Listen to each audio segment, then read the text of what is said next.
guys, welcome to VF, and today I'm going to be doing a book review on The Diviners by Libba Bray. Now this book is a whopping 578 pages, published on September 8th, 2012, making it a fairly new book.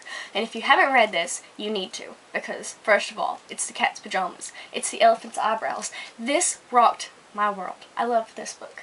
Now, if you can tell, I'm trying to follow the 1920s fashion by wearing my cloche hat, but I neither have short hair nor curly hair at the moment, so all you get is the hat. But at least you have the hat. So moving on to the short summary of this book is about a Sheba named Evie O'Neill.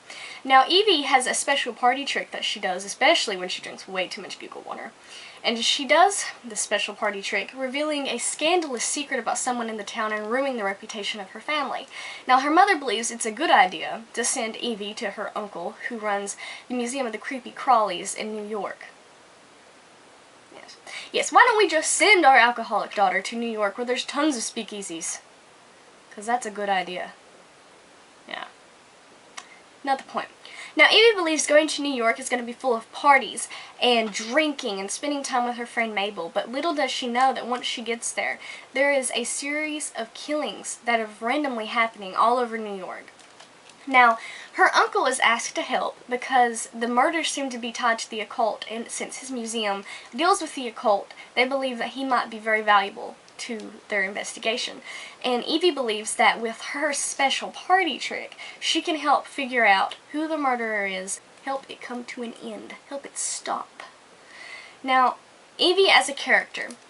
Evie was fantastically flawed. I loved that so much about her. She wasn't just a hero. She was real. She was very real to me.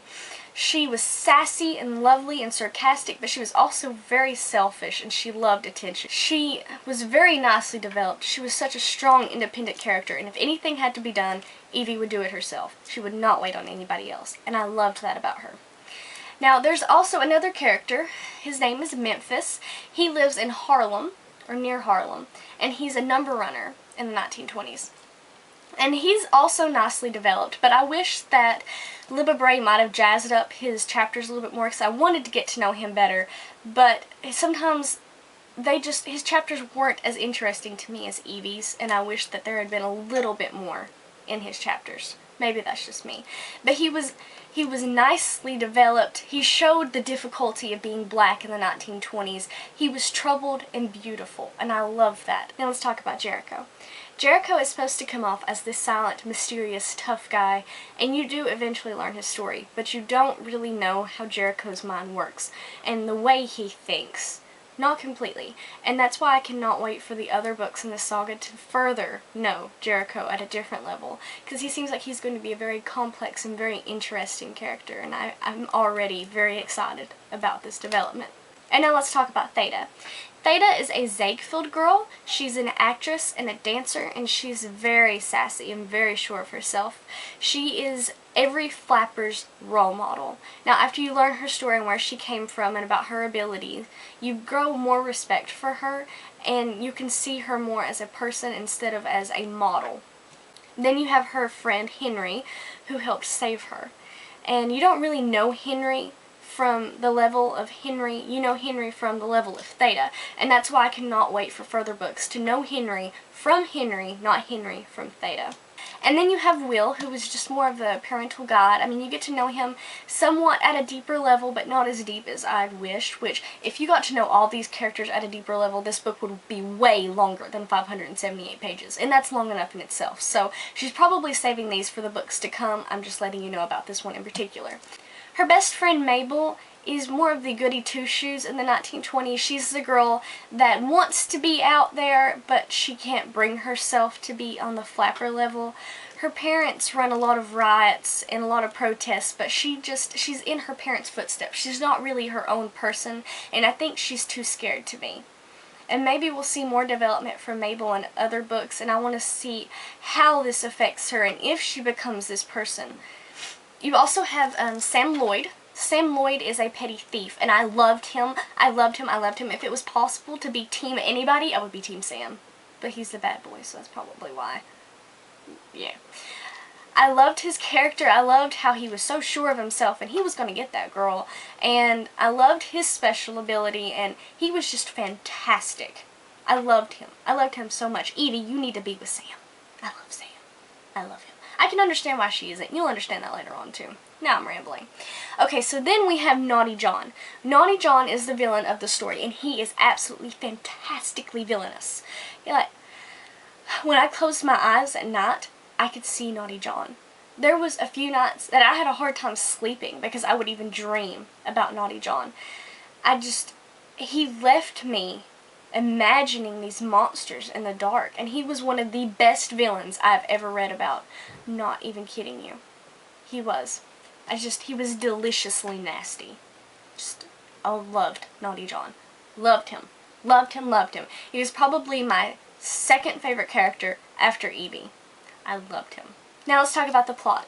The plot sucked me in right from the first chapter. It had me hanging on for dear life and I could not hardly put this book down. This is literally one of my favorite books now. Thank you, Libba Bray. You are an amazing writer. She used all kinds of jargon from the 1920s and she gave you a lot of historical background. Some people felt that it was too much jargon and information, that it was more pushy instead of natural, but to be honest with you, I loved how she did it.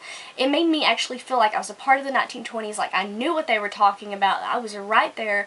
She explained it so well and she did so much research and it paid off. Though it was predictable in some points, it wasn't predictable at all points. It's pretty much like your average book, you know.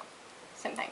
There are different chapters from different points of views, which I loved because there are some chapters that are from the point of view of the people who are getting murdered. Now, it doesn't really go into detail on when they're murdered, but the moments before they are, and I think that makes it even creepier because it leaves your imagination to do the work, and you have to wait until the later chapters when they find the body to figure out what happened to them. And it is so creepy. This is one of the creepiest books I've ever read, and it's really not even that gory at some points. Now, this book is the first book in what is going to be a saga.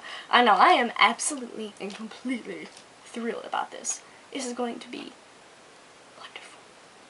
You can also go on Amazon, and for the Kindle, you can get the first 11 chapters for free. I'm going to put a link down below for you to click on if you want that. There's also this wonderfully beautiful trailer that's so creepy, and it explains the story so well. And I'm going to leave a link for it in front of the book. You can just click on it. It's right here. Click the book. This is the link.